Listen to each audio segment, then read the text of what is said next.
Okay, so we finished Cephalus last time. Now we're moving on to Polemarchus.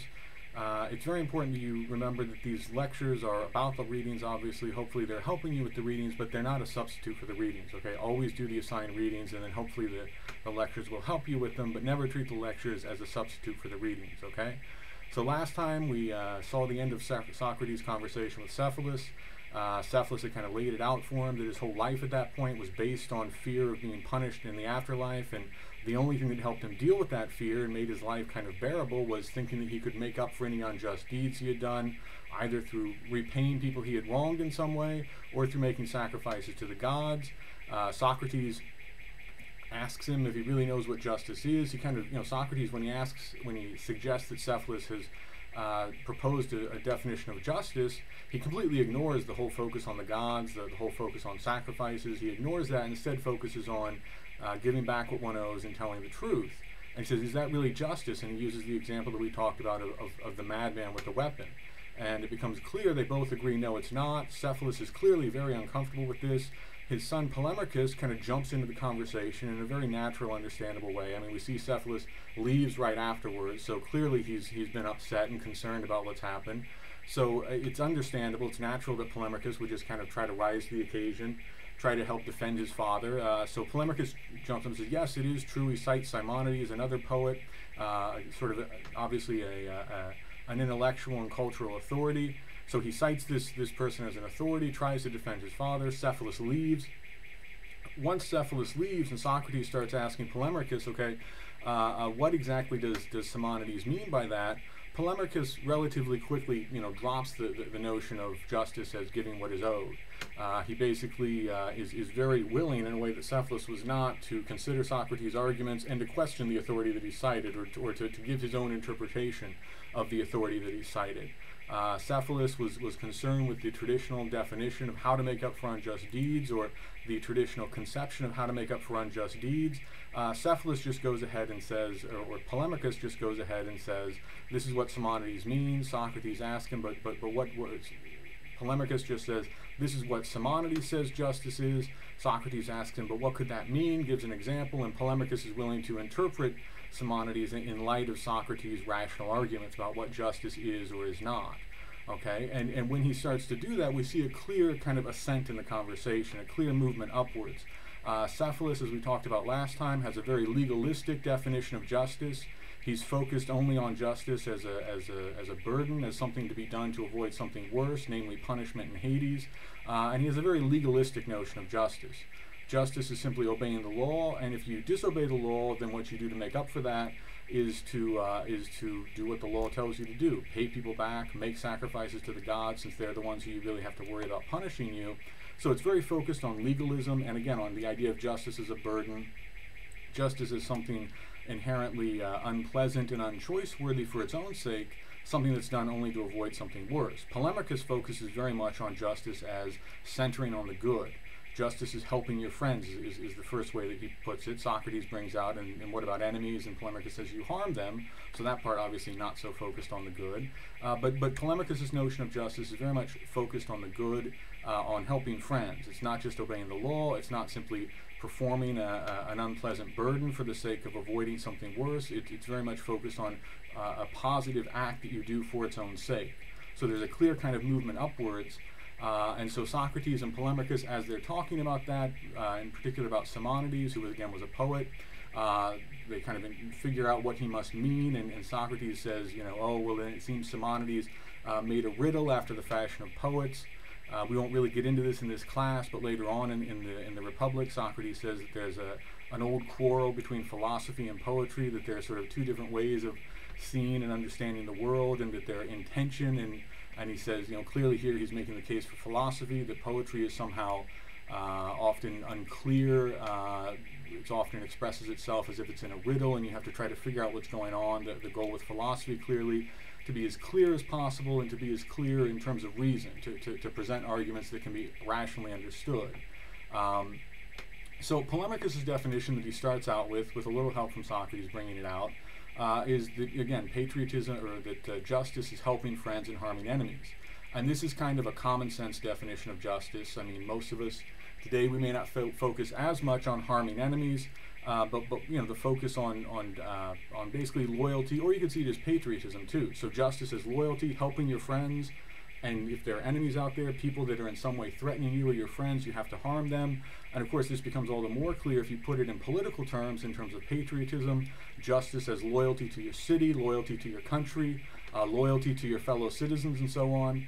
And therefore helping them, if your fellow citizens are your friends and the enemies of the city are the enemies, then you harm the enemies. And so that would be the understanding of justice as again, helping your friends, harming your enemies, and it makes a kind of intuitive sense. We all think, you know, we have friends, we have allies of some sort or another, and we think obviously justice would mean helping them. But then, of course, it's very one-sided. I mean, it's a kind of commonsensical view. It makes sense. It's something that we can all recognize. Justice is loyalty, and it makes kind of sense, but it's very one-sided, because if you stop and think, well, what are people on the other side doing when there is conflict between, you know, your group of friends and another group of people, between your city or country and another city or country, and there's actual conflict? Who is being just according to this definition of justice? If justice is helping your friends and harming your enemies, when there's conflict, who is being just? Of course, people on both sides, according to this definition. People on both sides are helping their friends and harming their enemies. By definition, anytime that there's, by definition, according to this definition of justice, anytime that there's conflict, people on both sides of the conflict are being just. And therefore, it's just people going against just people harming other just people. So it's kind of a contradictory notion of justice. Again, makes sense at first, but it makes sense in a very kind of unreflective, one-sided way, that when you start to think about it, yeah, but what are these people over there doing? What are our enemies doing? Well, they're doing the same thing that we're doing. They're helping their friends, our enemies, and they're harming their enemies, namely us. So now, it may be that Polemarchus accepts that. I mean, if you think about the Iliad of Homer, for instance, there's obviously conflict, and Homer shows people on both sides, and it's not really clear that one side is supposed to be good and one side evil. And of course, that's what makes it tragic, is that there are good people on both sides, and they're ultimately fighting and destroying each other. And maybe Polemarchus would accept that and would say, well, yes, you know, that's what I'm saying. That's what justice is. It is necessarily just people fighting and ultimately destroying other just people. But if not, if what he has is just this sort of commonsensical but one-sided, unreflective view, then he would have to think, well, yeah, what are people over there? What are my enemies doing? Well, they're doing the same thing that I am. They're trying to help their friends and harm their enemies. So now Socrates doesn't really press this point, but it's already kind of identified in what Polemarchus is saying. It's one problem with what he's saying. Again, Socrates doesn't press it. We don't find out what would Polemarchus say in response, but it's one problem with this view of justice as basically loyalty. Okay, so again, this makes a kind of intuitive sense, but Socrates starts to get at it, and again, he says Simonides speaks in riddles. Let's try to be clear. Justice is helping your friends. That makes sense. But what does that really mean? What does it really mean to help your friends? And he introduces the idea of art. And as the note says, art in this sense is more like kind of a knowledge. It's not, today when we talk about art, we may think of painting or sculpture or something. It's not really art in the sense of subjective expression or creation or anything like that. It's art in the sense of a kind of knowledge. So medicine is an example that he comes back to again and again in the Republic. Medicine, knowledge of the body, and also knowledge of how to make the body healthy. So it's a kind of knowledge that you can teach to other people. There's some personal application involved. There's some uncertainty. It's not a simple science like mathematics where you simply solve a problem and the answer is clear. But it's basically, it's a kind of a knowledge. You can teach it to other people, and the knowledge is applied to produce a particular end. So, I mean, more simple examples that he uses, you know, shoemaking. There's an art of making a shoe. It's a kind of a knowledge. It produces something, and again, you can teach other people how to do it. So he says, what kind of an art would justice be then? If justice is helping your friends, harming your enemies, what is the art that knows that? He says, you know, medicine is the art that knows how to make bodies healthy and sick. What is the art that knows how to give good to friends and bad to enemies? And they kind of have trouble at first figuring it out. Polemarchus says, well, in war, that's where a just person is useful. Now later Socrates says something about in war, really the soldier's art is what's more useful, not necessarily justice. And you can easily see that if in a time of war somebody is very just and they have very good intentions, but they don't really know how to fight, they pull a grenade and throw the pin away because they think that that's how a grenade works. That's not actually going to be very helpful in war, even if that person is very, very just. So even there, you say, well, you need to know something about how to fight in order for that to actually work. But Socrates doesn't really press that here. He says, okay, but in times of peace, you don't really need someone, you don't really need a warrior. So what happens then? What happens about what happens when you're not at war? What is justice good for then? And Polemarchus kind of says, well, you know, contracts at 333a, and then he comes back later, just a few lines later, and says, well, money matters, 333b. Again, it makes sense. It all makes sense, right? This is a kind of obviously, if you're engaging in any kind of business deal, you want somebody who's just, you want somebody who's fair, somebody that you can trust. But Socrates, as the note explains, he focuses more on partnerships, something broader and you know, less commercial than simple contracts or money matters. But he also, more than that, he focuses on, okay, but when you actually need to use money, you need someone who actually knows the thing that you're going to buy. So if you're going to buy a horse, you need someone who knows horses. Again, someone who's very just but doesn't know anything about horses can't necessarily tell you, is, you know, $500 a good price for this horse. I mean, we might update it and say if you're buying a car, sure, you want someone who's just and who's fair, but you also want somebody who knows something about cars. Because somebody may, again, mean very well, but if they don't know anything about cars, they don't necessarily know whether, you know, what is a fair price for this car. Simply wanting to be fair is not enough. You have to know, well, what is fair in this situation? What would be a fair price for this car? So throughout this part of the conversation, this first part of Socrates' conversation and back and forth with Polemarchus, he's focusing very much on knowledge, on justice as knowledge, on justice as requiring knowledge of some sort. So again, if we take Polemarchus' definition, helping friends, harming enemies, what is the knowledge? You know, in order to be able to do that, you have to know, well, what is good for people, and how do you produce that good for them? Again, a doctor can do this with bodies. A doctor knows what health is. A doctor knows the nature of the body, and if you're sick, the doctor can help make you healthy. If you're healthy, he can help, you know, tell you how to be even more healthy. So what is the equivalent of that, Socrates is asking, in terms of justice? What does the just person know that they're able to actually do good for their friends? And they're sort of having trouble figuring out what it is.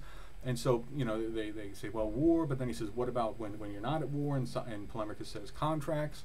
So Socrates says, but again, if you're trying to use money for something, you need someone who knows the thing that you're trying to buy. So Polemarchus says, okay, then what justice, the just man then is good for guarding something, which again makes sense.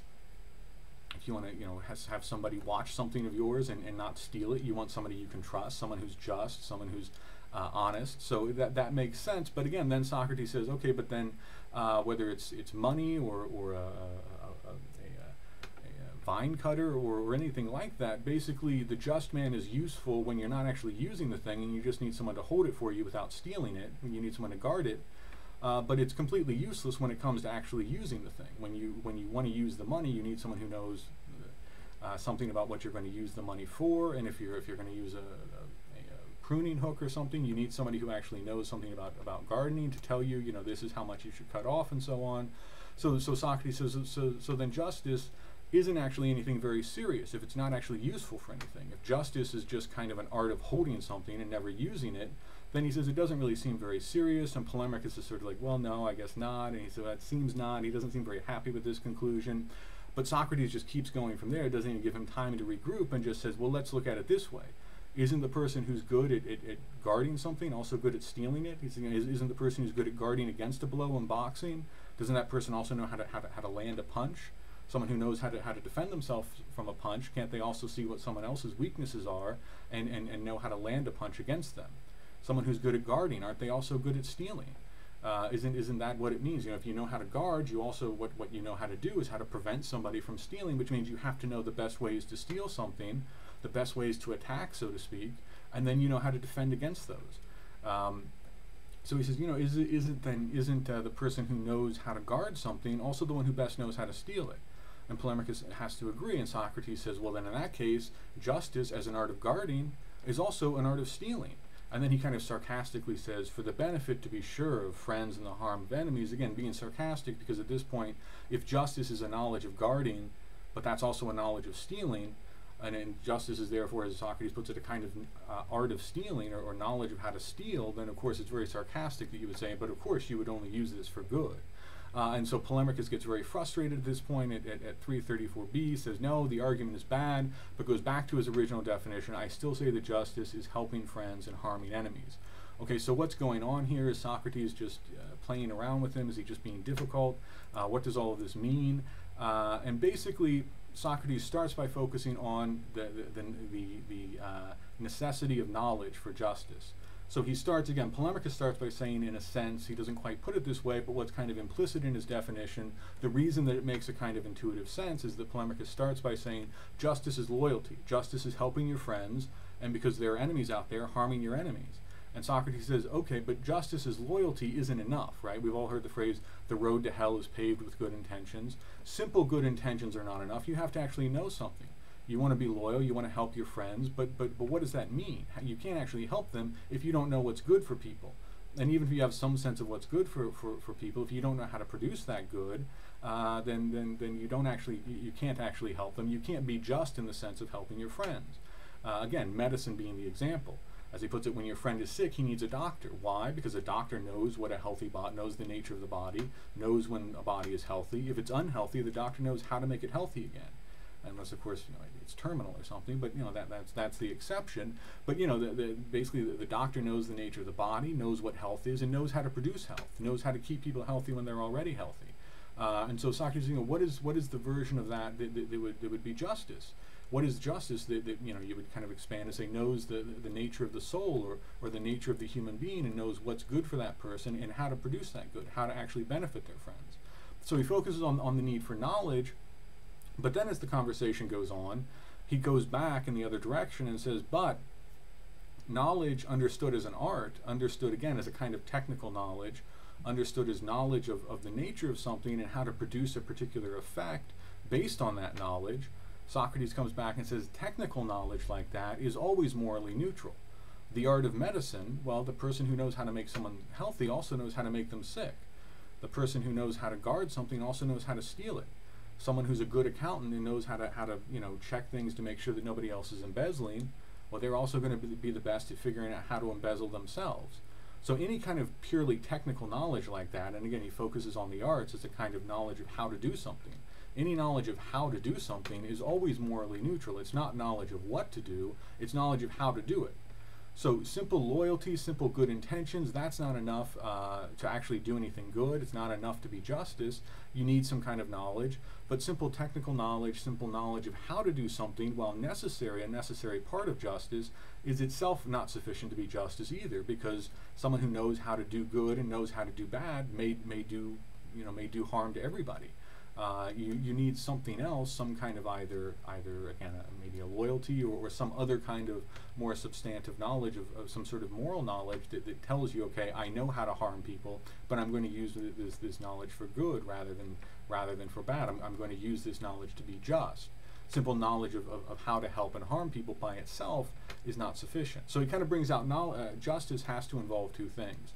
It has to involve a disposition to be just, good intentions, a sense of kind of intentions that are not necessarily purely a matter of knowledge, but it also has to involve knowledge to know how to actually help somebody, knowledge of the good, knowledge of what it means to actually help somebody. The other significant thing about this implication, about the implication of this emphasis on justice as an art or justice as knowledge, obviously this would mean justice is not obedience. If justice involves knowledge of something, if justice is like an art that is knowledge, that can be taught to other people, that relies on knowledge, that is accessible to everybody, that is accessible to human reason, then obviously justice is not obedience. Obviously that was Cephalus's view. Justice is essentially obedience to the gods. The gods are gone now. All that we're talking about now is justice as an art, justice as knowledge, justice of how to produce the good for your friends, and ultimately harm for your enemies. So this is sort of the first segment of the conversation where they focus on justice as an art, justice as knowledge. How is that sufficient? How is that not sufficient? And then again, there's sort of finally breaks down when Socrates suggests that according to Polemarchus, justice is just an art of stealing. Polemarchus gets frustrated, goes back to his initial definition, and that's kind of the conversation in a sense begins again as they begin to consider this definition or this conception of justice as helping friends and harming enemies. They begin again to kind of consider that from the beginning.